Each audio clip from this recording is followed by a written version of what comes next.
अरे थांब रे बाबा, दादा पाहता थांब. त्याच्यामध्ये अगबत नाही. आता मी विचारतो काय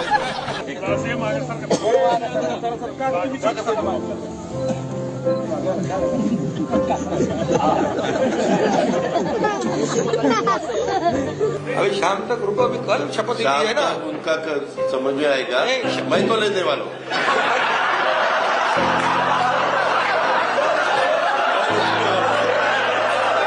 कुठे विट्टी दांडू खेळायचे, कुठेही भोवरे खेळायचे.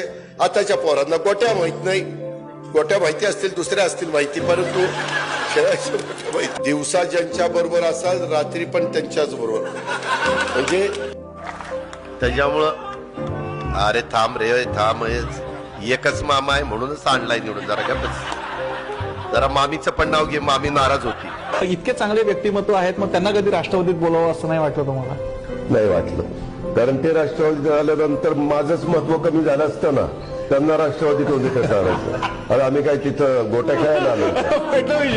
मला याच्यावर कमेंट पाहिजे तुमची. गेल्या वेळेस पण आम्ही तिघं होतो. खुर्च्यांची थोडी अदला बदल झाली आहे. मनात काही जात नाही ते.